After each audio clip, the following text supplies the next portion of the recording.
Hey everybody, welcome to Better Radio episode 3. I'm Brian. Hey, and I'm Liam. Liam, how are you doing? Oh, living the dream, man. Never better. Never better. Oh, yeah. I'm doing pretty well myself. Yeah. I actually quit my job. Oh, that's exciting. How did that go?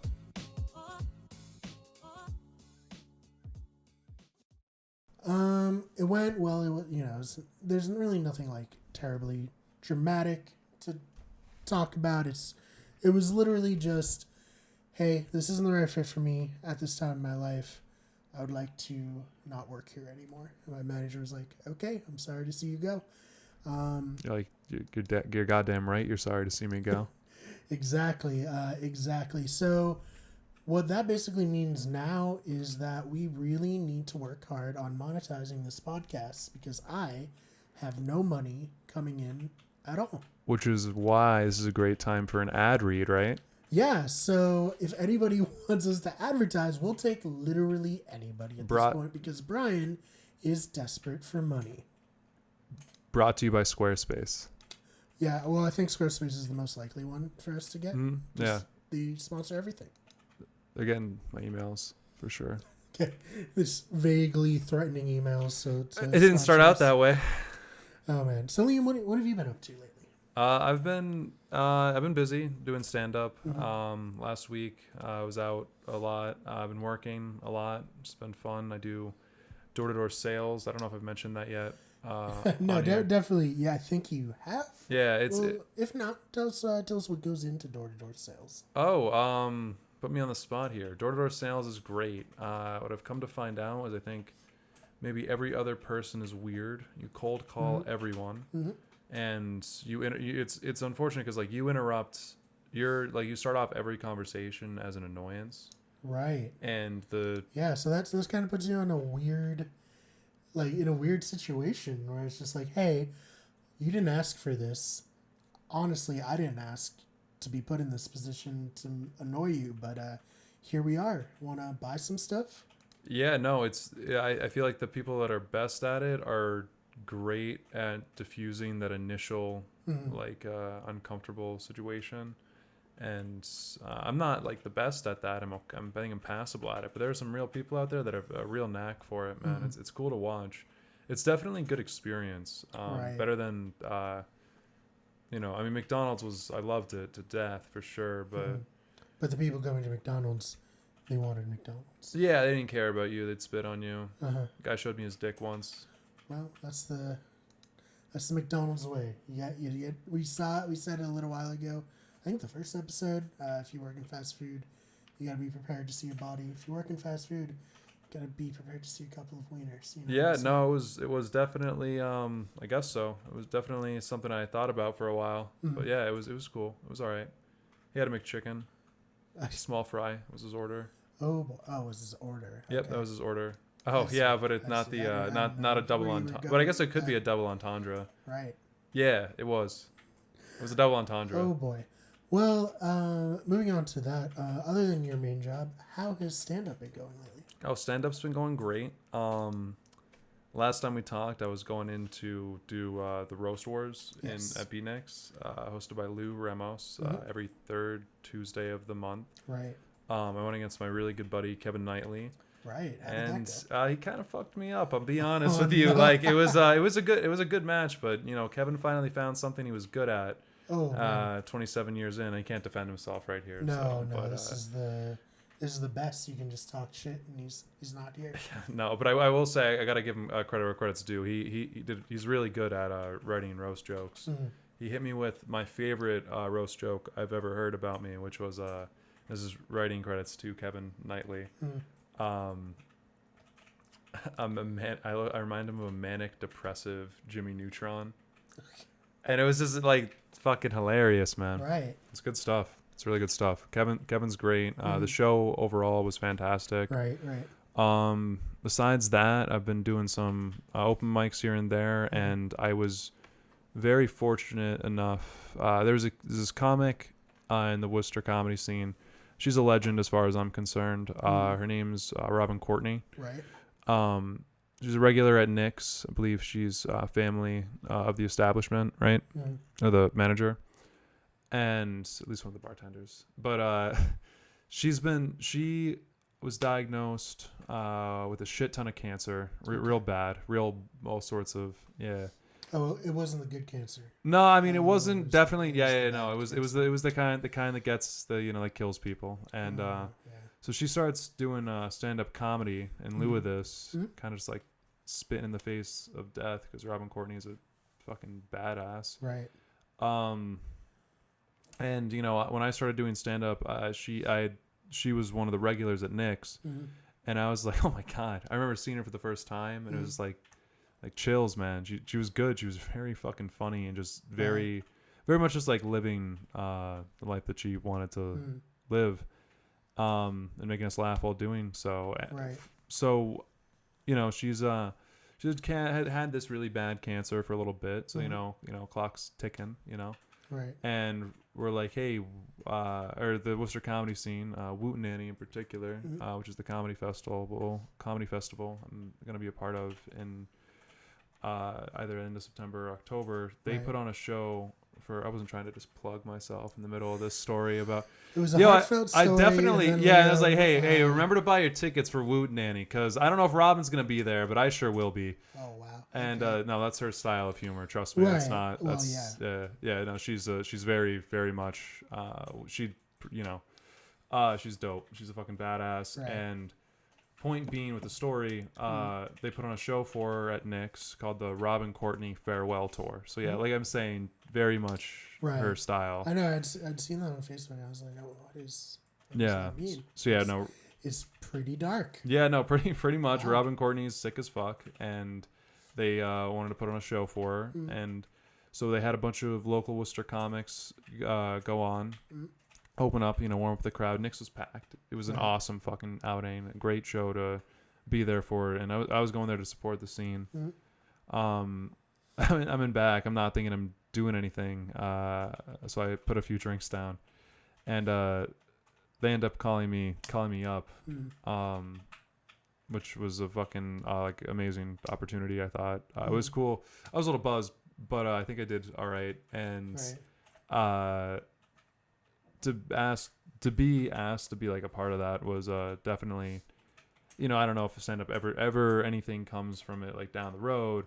Just an opportunity like that made starting this at all totally worth it. I couldn't be like more grateful for that. It was awesome. And then after I did my fucking short little set, Robin Courtney, the real star, shows up. And she murders for like a fucking half hour. Right. She straight kills, man. Someone called it killing while dying or something like that. I don't remember who it was. It might have been. I think it was John Flagg. It's crazy and being creative and something like that, But I love John. He was exceptionally funny that night.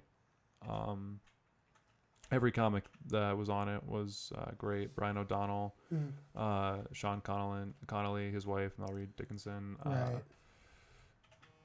Awesome lineup. I don't know if I'm forgetting anyone, but most importantly, Robin was a fucking killer, man. She was so fucking funny. Right. She just super dark. Definitely some of the darkest shit ever. Like, because I don't know what else you got. You're going soon, and she just is embracing it almost, and it made for a awesome, fucking fantastic show to be a part of, and to just witness. It was really something special. I'm glad I got to be there for it. Yeah, it certainly sounds like a special and unique kind of moment, especially early on in your comedy career.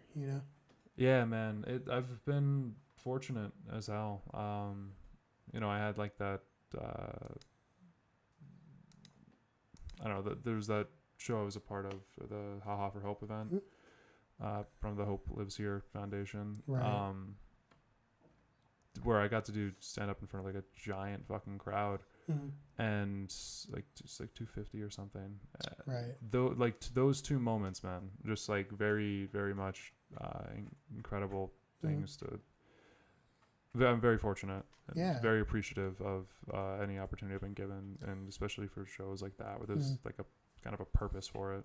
Yeah, I think, and this isn't really like the same. Well, I'll put it this way. I feel like when you can take, even in a small way, even, we have like 800 something subscribers now. We're not a big channel at all, and certainly when we were last the good ones, we only had like 100 something, but we still Most underrated channel in YouTube history. Probably, I would say. I think Yeah. when the YouTube history books are written, it'll be a footnote, but it'll be like most underrated channel for sure. We actually have a video coming out pretty soon where I review my old daily vlogs, which are really fucking bad. Plug. Yeah, but it's gonna be a really fun video, and it's gonna kind of be about like generally like creation and like what's good and what's not good, and if maybe you're not making the best content when you're 16, it can lead to something better. It's all worth it to build up yourself. But getting ahead of myself, that video will be coming out probably sooner than later. But I think we did those charity streams, 24 hours streams for charity. Those were fun. They're a lot of fun, and I'm sure we'll maybe not 24 hours, probably like 12 hours because we're getting old now. But we're gonna continue doing those, and I think it's just a nice thing to do. It's a nice thing to put out there to add to the universe. Just like do good where you can, even if the good isn't like some overwhelming thing. Even if you're not like a person who has a ton of money and can down. Any little bit of goodness you can put into the world is worth it to do, just for the sake of doing it. Yeah. You know what I mean? Yeah, no, and I mean, I wouldn't be as I wouldn't ever call any of my shit good, like putting that out there, but that's because I'm not a narcissist like you. No, raging narcissist. Yeah, definitely describes you, I think. Yeah. And well, you don't have to start almost 3 podcasts without being one is enough to be like, I'm pretty sure that guy has an inflated ego. When you get 2, it's like, yeah, no, he's just straight up narcissist. Yeah, no, I mean, it's weird podcasting 3, it's in general. Like, I don't really want to be his friend. I don't want to ever meet him. Yeah, no, 100%. And we'll touch on that, I guess, in a second. But being a part of fucking something that is good, is for good. I don't know. Like I'm appreciative. You know what I mean? Yeah. It's which is weird because I always try to just I guess a lot of my bravado is just kind of being like a dickhead, but I'm gonna keep doing that. I want to be known as a dick. Just how it is. No, I like what you're doing. I think it's definitely good. Yeah. So, what would you like to talk about next? So there's actually one other thing I forgot to mention, stand-up wise. Okay. Yeah, the open mic at Medusa Saloon. We just had our second night of it. How did that go? Went well. So far, I think both of them have gone well. A lot of comic turnout. Hoping to get more audience members. Obviously, that's the ideal goal. Yeah, that's the hardest part. Because you can only invite so many people to so many open mics. Yeah, no, I mean, I'm just, the real reason I'm, doing this is to get the comics to get, stage time and get better, work on their stuff. And for when they're on a show with people, they have better material. So it's like, it's cool. Record a podcast there. Yeah, record a podcast. If they'll let us. I mean, maybe they could definitely, maybe it's more, I guess, importantly, the Medusa Saloon actually had to change its name. Why did it have to change its name? I guess the real Medusa thought it was copyright infringement, like the fictitious character from Greek fantasy, I guess. Right. They I think they might have thought it was too similar in name. It's not obviously what happened, but if you can read around the lines here. Did it really change its name? Yeah, it really did change its name. I had to change its name to the. I will get to it. I will get to that. So my the open mic that I host will now be. It's second and fourth Wednesday of every month at the Dark Rose Saloon on Shrewsbury Street. Formerly Same location. Medusa Saloon. Yep. Currently the Dark Rose Saloon. Yep. All right. And have they been able to this would be a mess. Have they been able to change all their Google stuff and so you can look it up? Yeah, I think I believe so. I believe that's pretty easy actually. Okay, good. So I think I think get their SEO. Yeah, no, that's yeah. I mean, it's a great room that we're putting together. Especially with the equipment that we're getting in for it. and the comics that have shown up have spoken, they've highly of it. It's been cool because people have been reaching out to me like complete strangers on Facebook, which is, awesome always. And Well, it's no, not always awesome. oh, it's definitely awesome, bro. It doesn't. This has never happened to me before. This is like great. This is awesome. And they're like comics that are like, oh, hey, would you put me on for stage time? And I'm like, oh, totally, man, come on out. So it's like, that's cool. Yeah, I had some people from New Hampshire, some people from Rhode Island were looking into it. So I don't know, word gets around and stuff, and it's cool. It's just I'm very happy to be contributing in some way to this Worcester comedy scene. Yeah, and now that I don't have work anymore, now that I am out of work for a little while, maybe I can actually come. Yes, you should. You absolutely should. You should go out there and get some stage time. 2 weeks. Yeah, it's like. Hopefully I'll have some kind of income by then. Let me get the date of the next one, or look at my phone real quick. All right. So yeah, while you do that, I'll talk a little bit about me. Like I said, quit my job. July 10th. July 10th. Sorry. I didn't July 10th. You were gonna start talking to yourself again, so I was like, oh Jesus, let me save everybody. No, I'm kidding. Yeah, no. So you quit your job. You quit your job. I quit my job. So yeah, it's frightening. I haven't not had a job since I was like 16. 26 now, so it's been like 10 years. That's exciting. It's exciting and it's scary, but I think right now my main plan is to really like dive into the YouTube stuff. I want to make at least like 3-4 videos a week, like consistently. I'm going to make a website for freelance writing and hosting and anything like that, hopefully using the YouTube stuff as a portfolio. I think because we have we have a decent amount of stuff out there right now to where I could be like, okay, yeah, this is proof of me being a adequate content creator. Please hire me for your business because I can help you with that. And we'll see. I have a bartending license, could potentially start tending some bars. That's a good idea. If anyone's out there and needs a bartender with no specific bartending experience, but a lot of customer service and food service experience, and a pretty funny guy, not like the most hilarious person in the world, but a decent like coworker funny, could be your guy. I'd hire you. Liam would hire me. So yeah, what's stopping you? I'll look around some of the bars in Worcester and see if anyone I know. Yeah, that'd dance? be really great. Do you dance? Could you dance? Would I dance? Would you dance for a job? No, there's some clubs where you can dance and serve alcohol. I think mean, if it's paying my bills. Yeah, it probably pays real well. I mean, I have no shame. I have almost 3 podcasts at this point. All right. Well, don't do that with having any bit of shame, As soon as we get out of here, I'm going to make some calls. Okay. You're going to be a star. Oh, man. I feel like it's like almost bordering on Magic Mike territory. I might have to start doing some crunches or something. It's going to be Magic Brian. They're not going to forget who Magic Mike ever was. Right. Well, the alliteration isn't there, but I'm sure we could come up with something. Right. Magic Mar. Magic Mar. Magic Mar. Definitely sounds good. Definitely as good as Mike. Yeah, no, definitely.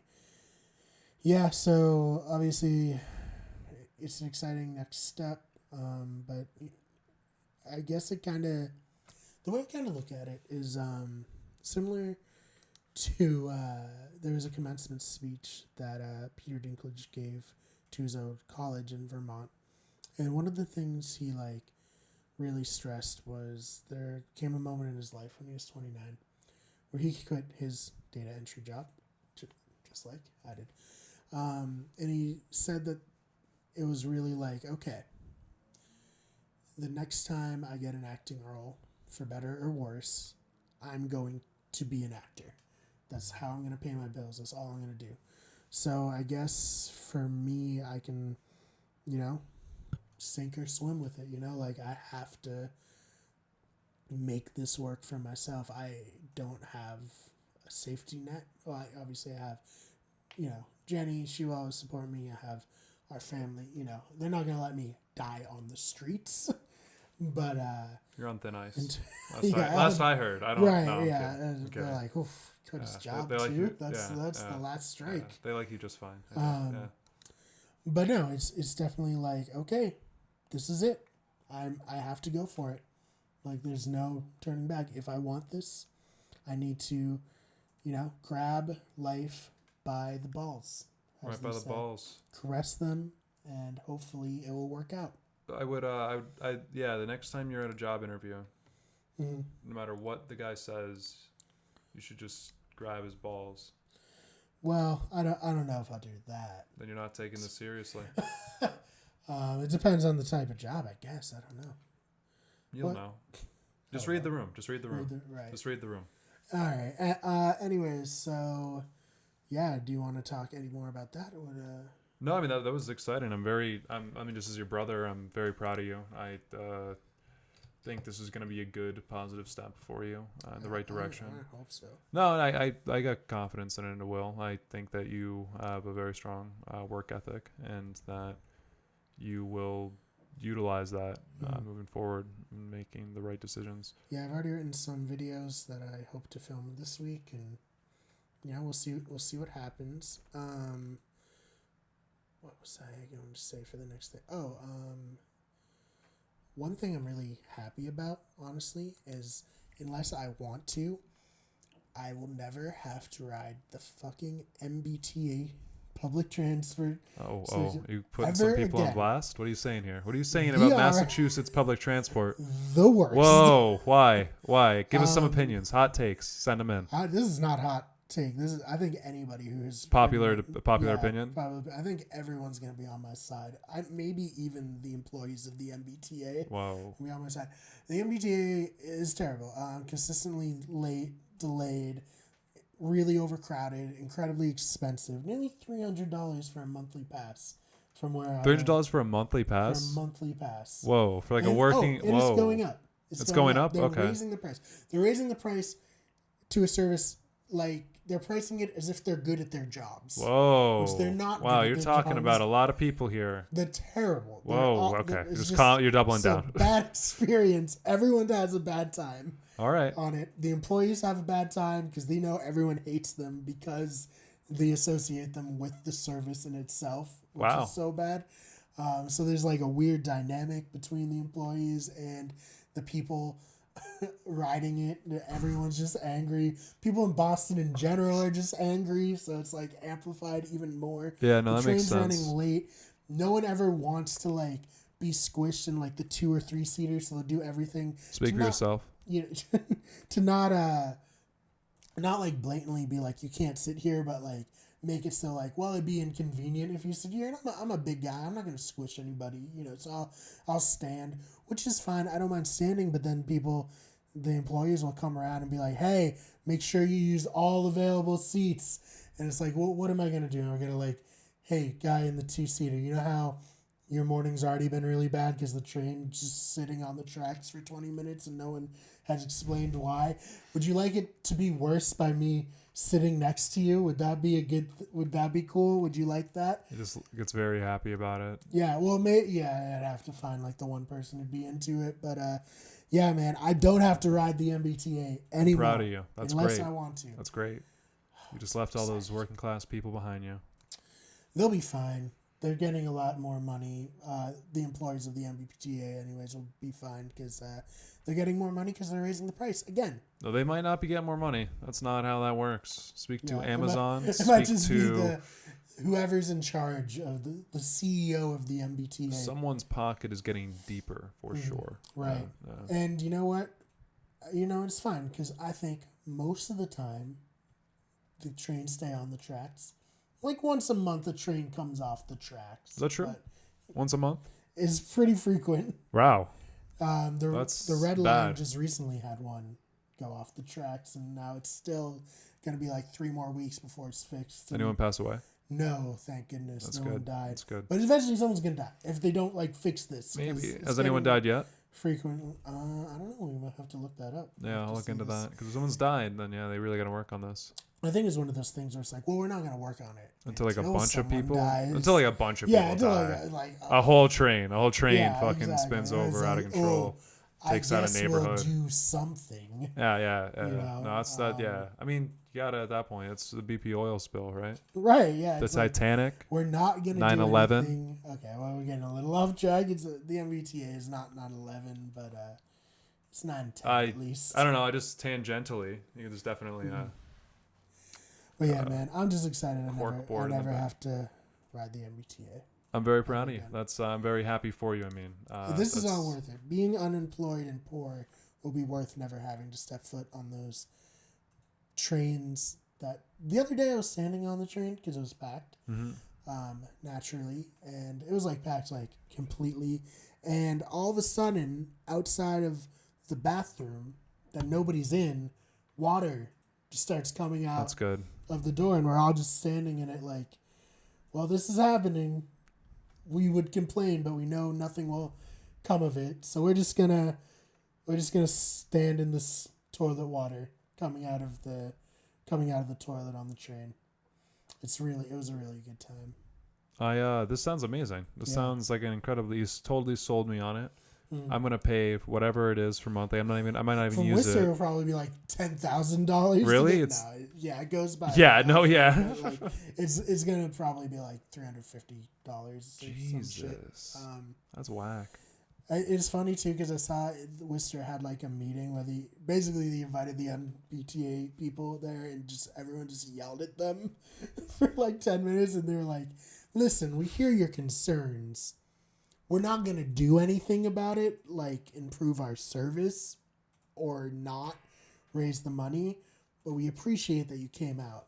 Yeah, no, yeah, I can understand that. Mm. You got to just guillotine them, right?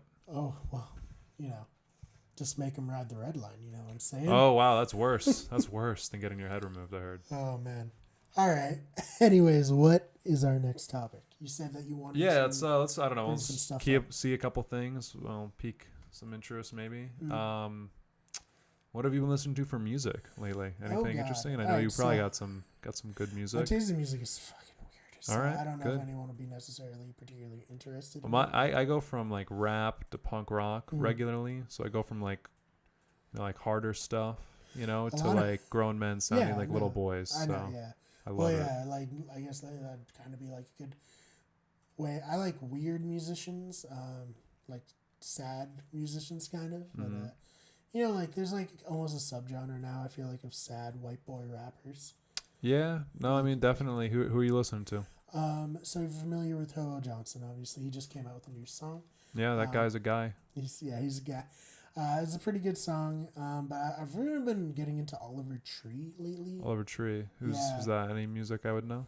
Probably not. He's weird. You might know one of his. He's got famous for a Vine that he did. Where Okay. It's like he's this really ridiculous character where he has like a bowl cut and like a '90s neon like windbreaker and bell bottom jeans, and he's riding a scooter and he's like. I don't know if he used his name Oliver in it, but it's like basically like kind of like an MTV style interview. He's like, "Hey, I'm Oliver. I'm 33, and I sell MDMA to kids at raves." Oh yeah, I have seen Yeah. that. That's really funny. That's that guy. Yeah, Okay, it's that that's guy. hilarious. But he's also like a really talented musician. But it's hard to break in, as a musician. So he took that like ridiculous meme character and made like a public persona as Oliver Tree as that character. Does he still? Oh, that's really cool. That's fascinating. And he makes sad music. Yeah, kind of like weird, like Okay. sad, emotional style Okay. like music. All his music videos are super ridiculous. Oh really? And he has like behind the scenes, like kind of like mockumentaries of him making them where he's in That's cool. character. I like as, that. I like that. It's like this super douchebag musician who just like thinks he's like God's gift to art, but really he's just like a huge cunt basically, and he is really mean to everybody all the time. And yeah, it's so funny. He's actually, I think what he's doing now is he's going to kill off his Oliver Tree character because like he named like his tour the Farewell Tour, and like all of it's like him like in a took casket. Robin Courtney's Yeah, like idea. Ron Wow. Wood needs to sue him because that's messed up that he. Our legal system, she's not seeing that money. Well, yeah, but yeah, I don't know. I really like his music right now. I think That's cool. I'll have to check that out. It sounds interesting. I'll definitely at least because it's the Vine guy. I'm gonna at least see Yeah. a single or something. yeah. And even if you don't love his music, you can probably just appreciate the ridiculousness of his music videos. Okay. Because Yeah, they're I'm all into like that. in his characters, like the scooter world champion. He went on Genius, you know that show where they invite artists on and they like break down their lyrics for songs. Yeah, it's But in character for one of his songs, and he said that his whole song was about how he became a scooter, like razor scooter world champion, and then his friends just wanted to hang out with him because he got famous for that. It's just like this really elaborate, like definitely fake story. that's amazing. But he's just on the show saying it Yeah. like it's true and getting really mad about how people only used him for his scootering fame. That's awesome. Yeah. So what about you? What have you been listening to? New music lately. Well, Joyner Lucas just dropped a new song. Got a rep, the guy from Worcester. Yeah. He dropped a new song and did a music video in Worcester. Yeah, that's really cool. I like that he is one of the few people from, because there are like a decent amount of celebrities who have come from the Worcester area, but he's one of the few who's like, yeah, this is like where I'm from. Like, I want people to know that. I want to continue to support the city, you know? Yeah, sampling a Jay-Z beat for an album must have been very expensive, but He's got the money now. I guess so. But that's got to ball out for that. I don't know. Maybe he just met the guy and they I don't know, hit it off or whatever. But he's definitely he's making the city proud. It looks good, and he's because he just had one song with Logic come out, right? Yeah, it was the last single on his album. ADHD, I think, is his new album coming out, and it's interesting. He's actually doing a pretty unique, I think, forward thinking, but also it's forward thinking for sure. I get why he's doing it. He's dropping the entire album not as an entire album, but each song is a single. And every few weeks we get a new Joyner song, and it's cool. And it also makes a lot of sense marketing wise because now every song is a single and has its own release. Right. And I worry because it is a really good idea, numbers wise, it makes the most sense, get the most people to listen to it. But I hope not every musician starts doing that because then maybe it will be good if everyone's doing it. We're getting a new song every few days, but I think at that point it'll just be an oversaturation of music. Even if it's just a single, it'll be like, oh, I don't want to listen to that single or whatever. Yeah. So I'm listening to that.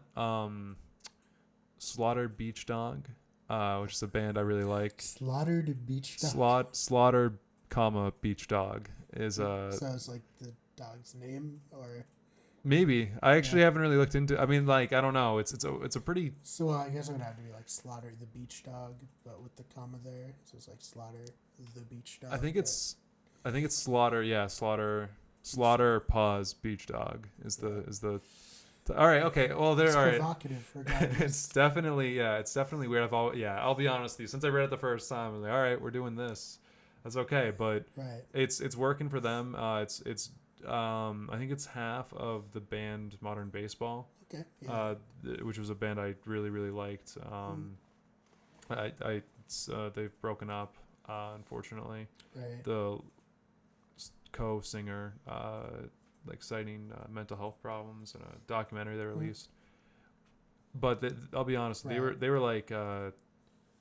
very good at writing very sad music. They write really good punk rock stuff, and Slaughter Beach Dog is the next evolution, sort of like Blink 182 when they broke up into different Plus 44 and Angels and Airwaves. Yeah. This is this guy's next step musically, and Plus 44 and going on the Joe Rogan Experience and talking about aliens were the two projects, I think, right? Tom DeLonge actually was he was Angels and Airwaves, and he went on to do Joe Rogan. Mark Hoppus did Plus 44. You were going for a joke there, I think. Tom maybe. DeLonge most prominent for his insane Joe Rogan Experience. Is that what he's known for these days? I remember watching it and I was like, God damn it, man. It's not great. It's not a good reaction. That's unfortunate. But hey, if Tom DeLonge ends up... He just had Bob Lazar on, and he was way more open to Bob Lazar's Area 51 stuff than he was to Tom. Because I think Bob Lazar gave just more answers. I think Tom DeLonge was just, the annoying part was just like, oh, I can't tell you, or I can't talk about that and stuff. Yeah, That tends to annoy great. people, unless you're running for a public office, Yeah. I was whatever. hoping the one thing we'd get out of Trump presidency is that he'd just spill the beans on aliens, but it almost makes me feel like they're definitely not real if Trump didn't tell us they're real. Or that they're super real, and just telling people would scare everyone into a mayhem. Well, he did suspiciously be like, "Hey guys, I think we should have a space force." Yeah, I was gonna say, dude, for like, no what are you talking particular about? reason. Well, all right. Well, it had to happen. It had to happen at some point, and it should now just it's gonna be a say thing, Trump's Space Force. Yeah, forever. We actually had a that episode we did where I was like playing the guy at the White House. I have a second episode written about him being the one who has to like make a space force, like be the one who puts together the space force, and like you're gonna have a thing where they're like, okay, well, Congress isn't really into the idea, so what you need to do is show that there's interest in the American people. So he has to go around and try to get signatures for Trump's Space Force. So that maybe door one to day. door. That's fine. Yeah, but then fucking the guy who makes The Office is like, oh, I'm gonna make a show about Space Force. It's like, damn it, because we're already aping his style with Space Force. I mean, it could be a pretty funny. I would TV say show. like probably be. Yeah, I would say with that sketch, especially seeing that sketch, these are in the sketch. Oh yeah. And that sketch specifically is definitely inspired by like more like Parks and Recreation. With one the government too, like the character I feel like is a bit like Andy. Also, speaking of, if you guys want to hire me to act, I can act. Award-winning actor. So let me know. What award is that? It was the high school film class I was in had award shows, and I won a Drammy, is what it was called. But if you read my resume, it just says award-winning actor. It's credible. It's credibility. It's right there. You gotta find what you can get. Like any angle you can work. Yeah, that's what you gotta do. No, 100%. I just you're an opportunist. You're a winner. Yeah, right. And that's what matters. And it's gonna go Drammy, Oscar, Grammy. Obviously, would be the next one. Tony. Tonys are really overrated. Yeah, and also what are they gonna? They're just gonna keep giving it to Hamilton every year.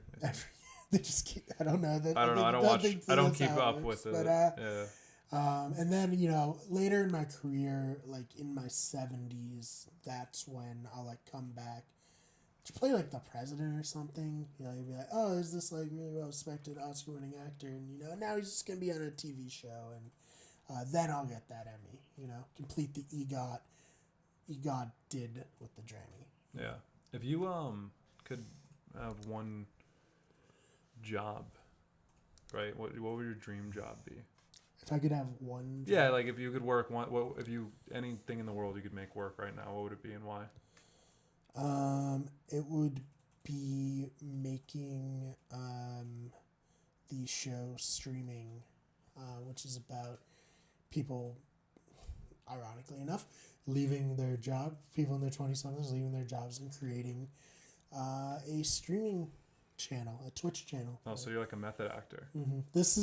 All this is just to prepare for my role in that show that Tamor and I are writing. I love it. It's inspired by Silicon Valley, that type of humor where there's lots of ups and downs, and really, the idea behind it is Tamor and I are writing it together. Tamor's going to direct it. I'm going to be one of the main characters with actual real actors, which is terrifying because they'll probably be trained, whereas I'm an award-winning actor, obviously, but I just mostly through sketches and stuff. I've gotten my training in acting in a few acting classes, but it would be. I think it could be a really decent thing, and what we want to do is just put it out on YouTube, and then maybe. It's very forward thinking. Maybe someone will see it and be like, "Oh, I want to fund that. Maybe I want to buy the rights to that." But we need to make the first episode first, which hopefully we're gonna start getting going this summer. on making that first episode. Very excited to hear about that. Yeah, so that would be my dream. What about you? What would be your dream job? Do you remember Josh Gates? Yes. Okay, so Josh Gates is this, I don't want to call it reality TV. How would you describe it? You describe it better, probably.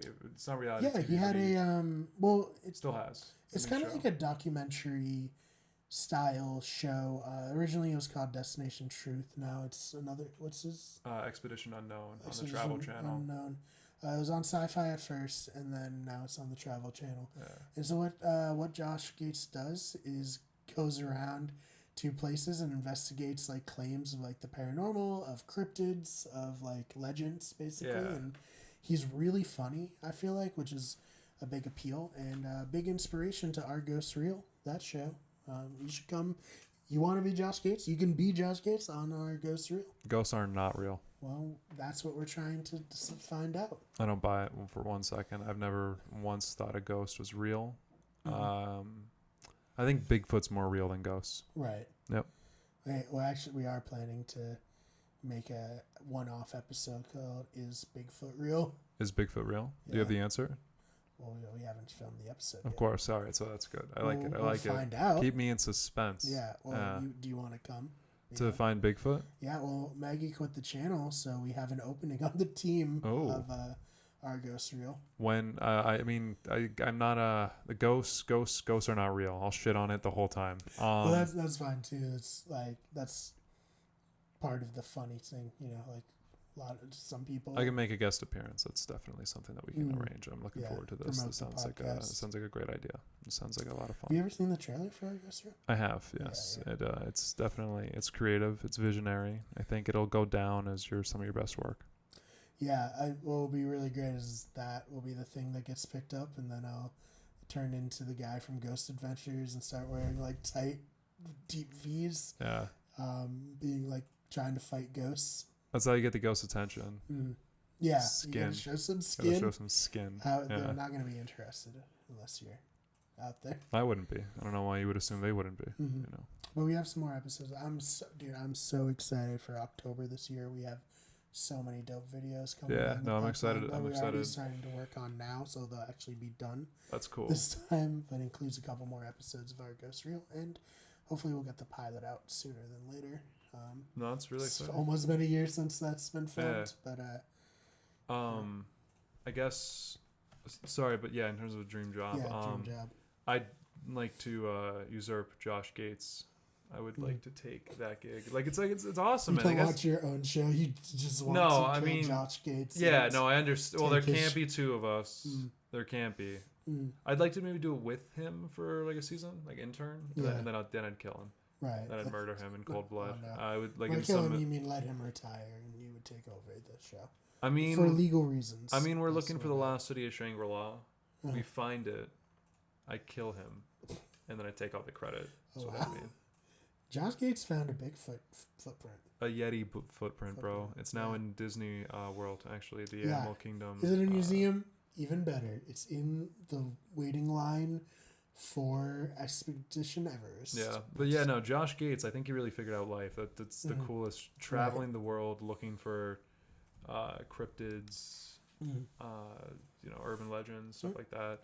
I don't know. Most importantly, I like traveling a lot. This is perfect, dude. This reminds me. Oh boy. We have. Do you remember when we went on that ghost hunt? And we filmed a podcast? Would you ever be up like for a week? Maybe we can't film a new episode, releasing that as an episode. Because I went in that other room. Is that what you're talking about? No, remember we filmed a podcast. Recorded it like all. I mean, yeah. If it's just sitting there, I'm into this. Podcast with a ghost, and we just talked about random shit. That? Yeah, totally, man. That was funny. I remember that now. We were in the upstairs room, right? That was the Winchington house. Doll. The Winchington house. Yep. Yeah, no, that was the cool it would be good, right? If we can't record for a week, we can just release that. Sure, I can't imagine either of us said anything that would get us in too much trouble. Well, I'll listen back and edit anything out. Put it out. The most, the worse, the better. Mm-hmm. You guys can see. It was actually originally called Our Ghost Reel, but now it's called hunting ghosts in Windchending, where I made like a vlog about our experiences It was fun. doing that. That's kind of like the backdoor pilot to our ghost reel, and that was a lot of fun. That was a good night. Yeah, it I was think awesome. and it did inspire our ghost reel because like we wanted to joke around and stuff, but there were so many other people around. We didn't want to like ruin anyone's time, because It would have enhanced it. yeah, like right. But maybe some people are like, oh, I'm taking this really seriously. I saved up money. I really want to do this. So, like, this is super important to me, and I didn't want us to be going like, show us your dick, ghosts. What's happening out there, huh? Well, I don't know. The ghosts probably be way more inclined to talk to us. So there. We did see. It was breasts. It was on a painting. It's breasts. Yeah, breasts on a breasts. painting. When they're in art, pig. when they're in like a painting, they're breasts. Of course, it's nuanced, it's sophisticated. But yeah, that was a lot of fun. Yeah, no, it was a good time, man. It was a really good time. Just like recording this podcast has been this week. Yeah, I've had a great time. This has been we went a little bit longer on this one, I think. Yeah, we did, but it took a long time to set this up, so I didn't want to like let that go to waste. No, I mean I love it. This is I think this is a much better setup. It's definitely the best setup we've had. It doesn't look like we're in a bunker. These BioShock posters are badass. Yeah, BioShock. If anyone was curious, it's hard because we have you guys can't see what's happening here, but basically right behind the camera is Jenny's streaming nook, and then I have my streaming nook, and then we have the fake nerd update set in the background, and so we kind of combined my streaming nook and that for the last episode, but then now we're on the other side of the room. This never appeared on our channel before, recording this podcast. And this will probably be the area where, if Dylan ever comes, I'll probably do the same setup. This will be the podcast here. And then one day, if we ever get a studio, we'll recreate this. Looks good. We want to buy a studio to not make any of the shows look better. Just everything will look exactly the same. I own a studio. So you own a studio? Are you just going to say that and not elaborate? Yep. All right. So is there anything else you want to touch on before we get going? Oh yeah. July 13th, I'm gonna be featured on the Federation of Belligerent Writers Guild in Worcester's show. What is that? It's a group of very funny people in Worcester. It's a writing guild. It's a group of people that get together. They put on shows. Wednesday Night Mayhem at Beatniks. I think it's every other Wednesday. Okay. I think it's actually alternating Wednesday to the Dark Rose open mic. Yeah, that would be awkward. No, yeah. I mean, unless I'm wrong there, in which case, You won't be. go to my show. Yeah. But no, I also go to theirs because they're putting me on a show and they're all really good people and they're very funny and talented. So this is a show. They're talented. I'm not trying to. Yeah, I was just again. Yeah, no. Generally, they're all incredible people, and again, I really appreciate the opportunity that they've been giving me. I'm getting put on a show with my buddy Kevin Knightley, another great comic, Brian O'Donnell. Yeah. I think Lou Ramos is comic friends hosting on the show. I mean, they Kevin. bring their own mic, probably. Kevin would probably do it. Kevin would do anything. I don't have any other. Do anything. I don't. Kevin doesn't have self-respect. He would do this podcast. He would certainly do that. Yeah. I got Kevin has his own podcast. He does, yes. But I get probably less people listen to that than ours. Well, I don't as they should. Oh man. Anyways. He's a good guy. Yeah. Where can great friend, find honestly. you online? Where can they find me online? They can find me the people. You can find me online on Twitter at real Liam Marr. It's MEAGHER. Looks like meager. I'm also on Instagram, Mar at Liam, and I am on Grindr, Blogspot, and Google Plus. You can figure out those pins. Go out and search. You'll find me. All right. Try hard enough. And as for the show, of course, you can find it on YouTube at youtube.com/we'regoodeverything. You can find it on iTunes as well as pretty much any podcasting thing, because Anchor was just like, do you want all these things you never heard of? And I was like, why not? It's free. It's just search Better Radio and look for the logo if it doesn't show up right away, because we only fed a few episodes. Are we on Napster? I don't think we're on Napster. What's the fucking point? Yeah, it's not great. And then you can find me on Twitter at the fake BMAR. That's BMARR. And you can find me on job boards looking to find a job. Good plug. I like that last one. Thank That's a you. good one. All right, guys. Thank you so much for watching. I'm Brian. I'm Liam. And have a great rest of your day.